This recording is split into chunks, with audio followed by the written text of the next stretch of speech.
Ayan, hello mga ka-art. So, ngayong araw na to ay gagawa tayo ng flowers na gamit ang empty plastic bottle. So, una kong ginawa dito, nag-cut ako sa bandang baba ng ating bottle. So, tinanggal natin ito. Ayan, tatanggalin lang natin ito ng sakto. Hindi natin isasagad. Tapos, susunod natin gagawin dito, susundan lang natin yung parang bilog na sa kanyang pinaka likuran. So, uguntiin lang natin ito na ganyan. Ayan, masusundan nyo naman kung paano siya gawin. So, ikakat natin na ganito. Medyo isasagad lang natin ng konti sa bandang dulo niya. Ayan, pagkatapos isi-shape natin ito na pabulaklak. Ayan, isi-shape natin na pabulaklak. So, ikakat natin sa bandang magkabila ang gilid. Ayan, magkabila ang gilid yung ating ikakat dito para magkorte siyang bulaklak. Ayan, so aayusin lang natin yung ating pagkakat.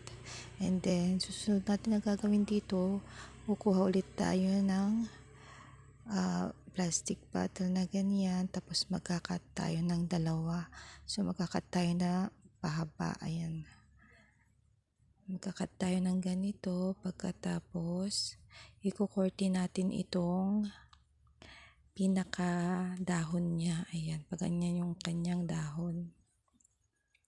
So, ganito yung dahon na ating gagawin. Ganyan. So, dalawa yung gagawin natin.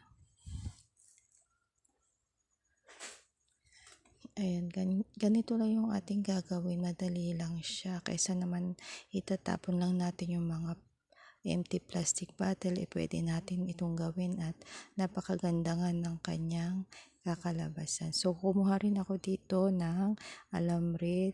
Ito yung ating gagamitin mamaya. So, una kong ginawa dito, after ko siyang naikat, ay padadaanan natin ng apoy sa mga gilid-gilid niya. Yan, sa may gilid-gilid natin, papadaanan ng apoy para magkaroon siya ng shape. So, magsi-shape siya. At hindi na makikita yung pagkat natin dito. So, ganyan lang.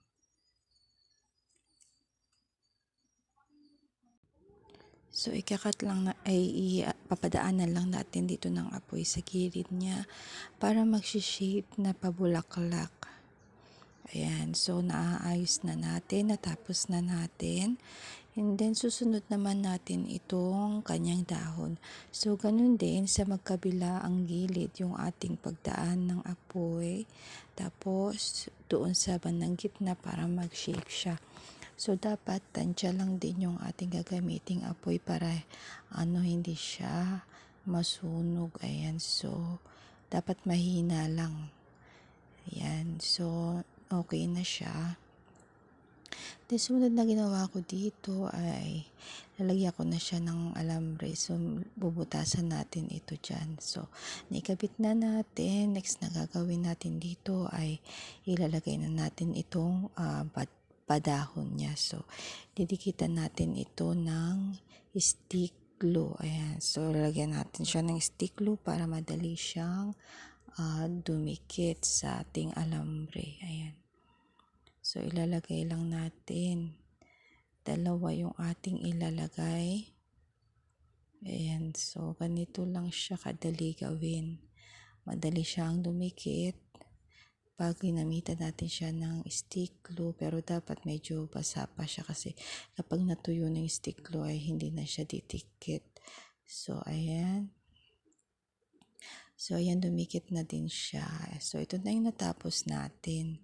Ayan, so nalagyan ko na lang din ito sa gitna ng clay na white. Ayan, para may design din siya. So, ito yung ating natapos at napakaganda nga. So, nakagawa rin ako dito ng tatlo. Medyo, itong ating ginawa na last, medyo pa-curve siya. Tapos, ito naman nakabukaan na sila. Ayan, so, ito yung ating natapos at napakaganda nga naman. So, yun lang guys. Thank you for watching.